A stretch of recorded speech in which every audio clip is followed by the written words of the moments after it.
Fam, what's good? It's Kyle Henderson along with Coach Smook. Run the thumbs up on all these videos. We appreciate you guys being here. Coach is now in Tuscaloosa. And let's talk about the quarterback coach. You have Jalen Milroe coming back. You have Dylan Longergan. You have Ty Simpson. You have Austin Mack. It's a hell of a quarterback room. Let's start with Jalen Milroe. What do you like about him coming back under the new system of Coach Kalen DeBoer? So you just look at his size and his anatomical makeup, first of all. 6'2", 225 plus.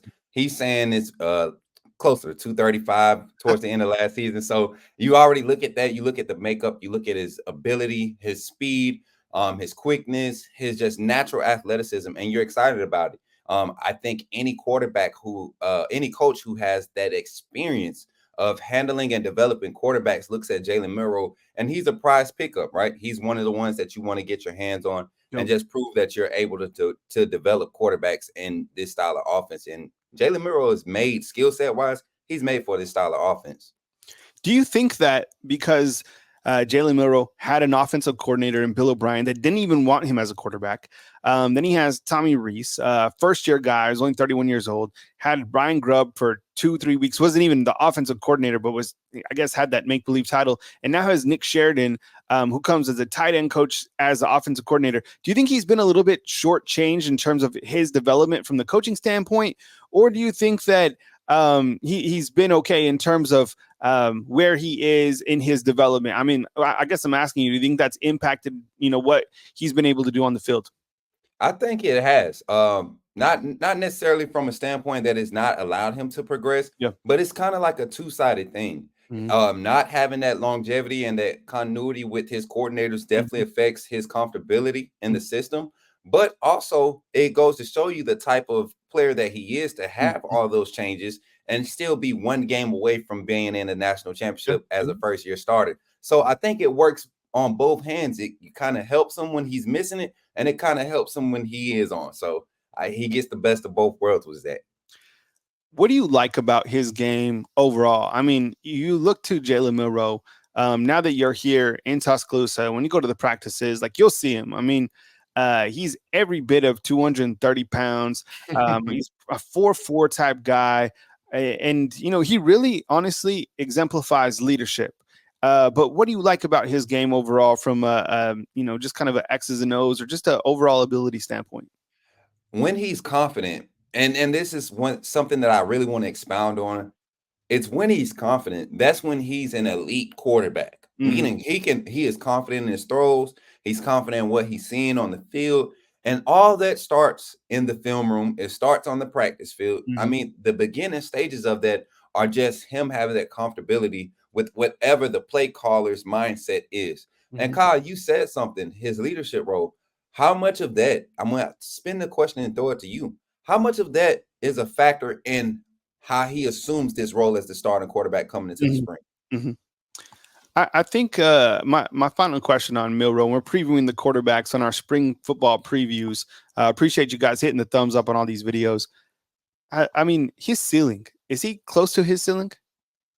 No, not even. And that's the scary part. I think that's why college football and other fan bases are so adamant about being just discrediting him, making it seem like he can't be developed. I think they see how raw he is. And if somebody like Kalen DeBoer was to get their hands on a project like Jalen Milroe, it's over with for college football.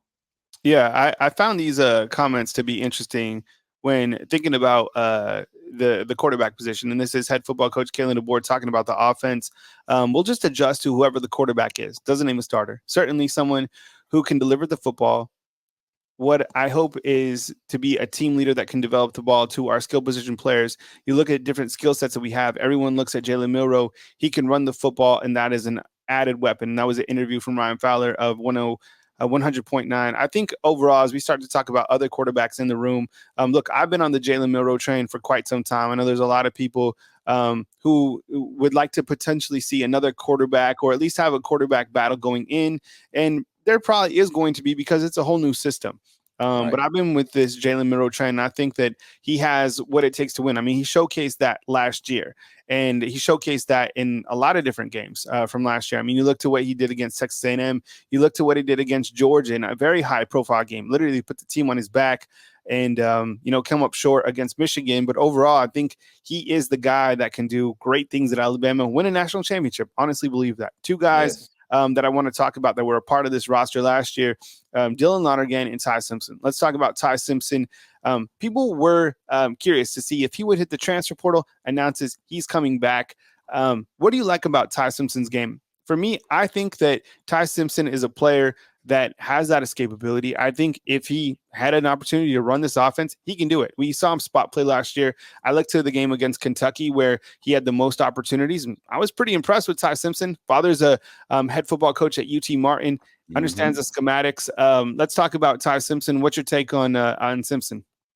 So my thing with Ty Simpson is if there was never a quarterback who could create a lot of value for themselves by entering the portal, it was honestly Ty Simpson. The portal, I heard somebody say it on the show, the portal was created for guys like this. The fact that he wants to come back and make a push to start in this system makes me believe that what we are all hoping for as a fan base is happening. That there's open competition at every spot. And you want a quarterback like Ty Simpson who has the natural arm talent, has the escapability, like you said, and has deceptive athleticism when he's escaped. So, I mean, everything that you want out of your quarterback in this style of offense, he has it. Ty Simpson understands the higher levels of going through his progressions. I think the only thing about Ty Simpson that we were worried about was his composure and his consistency. One thing that Jalen Milroe has, he's been consistently composed throughout every start, every snap that he's taken at Alabama, even when things weren't, in his favor. If Ty Simpson can display that ability during the spring, he might give himself a better chance to go ahead and assume the starting role and actually create a real true competition to carry over into the fall going into the season. I like Ty Simpson's throwing mechanics. I really do. I think he throws a really good football. I haven't seen a lot of opportunities for him to put a lot of power behind his ball, but you look to the game against South Florida. He won that game for Alabama as the quarterback, 100%. Yes, he Like, did. he came in and he did what he was supposed to do. He came in against Kentucky and he did what he was supposed to do. You rewind to last spring game. He did what he was supposed to do. And he has some really good running ability as well. I think he ran for like a 45-yard touchdown. So he's a really good athlete. Let's talk about Dylan Lonergan.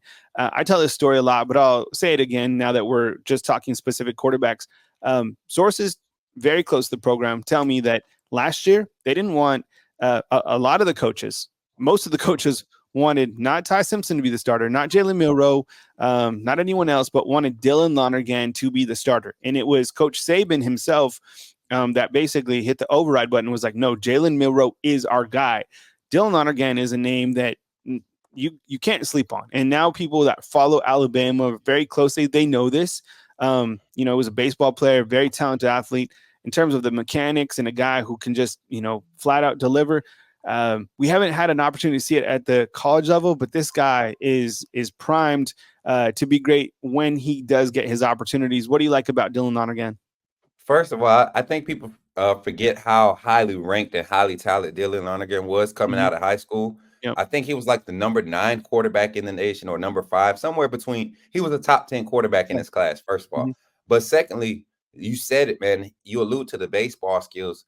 His mental he has a different approach to the game, and I believe that played a lot into his mentality when it came to the quarterback competition here at Alabama. So you look at how everybody spoke highly of him. His arm was probably the best and most consistent out of the quarterback room last spring.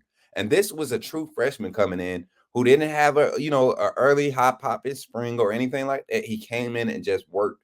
If he continues to elevate this way and continue to progress like that, if someone like Coach Saban and that staff that kind of lacked the offensive intelligence or advancement that this offensive staff possesses, I think a lot of people are going to start turning heads if Dylan Lonergan and whoever is in the competition instead of Jalen Milroe and Ty, or Jalen Milroe and Mack. I think that if Dylan Lonergan is mentioning, I think it's going to be a valid thing because the kid has it, and I mean all of it: size, speed, power behind the throw. his ability to deliver. He's not a passive passer. He's a very deliberate passer, Mhm. meaning his targets are known, and when he shoots, he's not missing very often. So I can't wait to see this kid develop under Kalen DeBoer.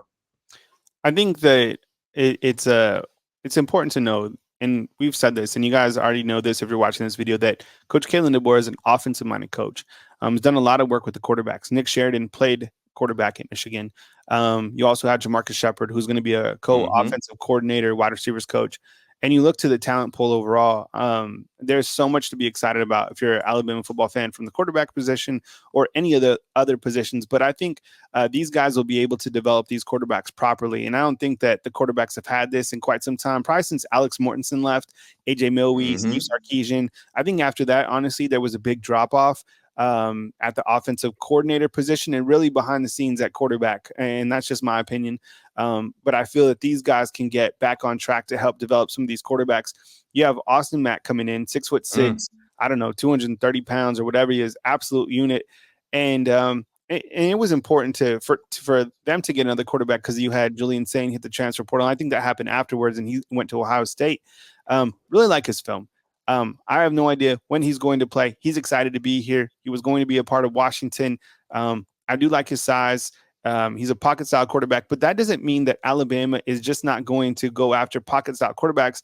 I look to who they're recruiting in 2025. They've been pressing on Juju Lewis, the quarterback from out of Georgia, who's committed to USC. So I think they just like Austin Mack, honestly, as a quarterback.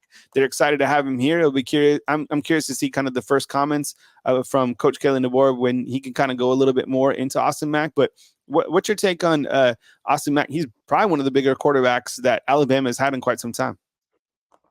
He looks like a tight end in the quarterback room. And the crazy thing is, this is going to be a redshirt freshman that coming into this year, right? He gets to come in and really make a push, already having a solid understanding of what this system entails and what is required to do it. Now he has a real opportunity to actually do it on the field and compete for those first reps. Whereas the last year when he came in early at Washington, he didn't have those opportunities. Michael Penix, and I can't remember the young man's name that was battling supposedly, in the competition for the first job, but the first team reps. But Austin Mack is no slouch. Him coming over, in the portal and coming from Washington, goes to show you that he's really bought into a system and bought into a philosophy that Coach Kalen DeBoer is implementing and teaching. And for some reason, Kalen DeBoer was very adamant about going after this young man once he took the job. And honestly, if we're going to just based off of history, I'm trusting Kalen DeBoer's judgment when it comes to selecting the quarterbacks to run his offense. And if he feels confident about every quarterback in this quarterback room, and I mean sincerely feels confident about it, college football is in trouble when it comes to trying to defend Alabama's offense in the 2024-25 season. Well, fam, I hope you enjoyed this video talking about the quarterbacks going into spring football. He's Coach Smook. My name is Kyle Henderson, both of Bama Football on YouTube. Run the thumbs up on all these videos. We appreciate you guys, and be notified. Hit the subscription button so you are notified every single time we drop a video right here on Bama Football on YouTube. Coming to you from beautiful Tuscaloosa, Alabama, Kyle Henderson, Coach Smook. We'll catch you next video right here on Bama Football on YouTube. Roll Tide.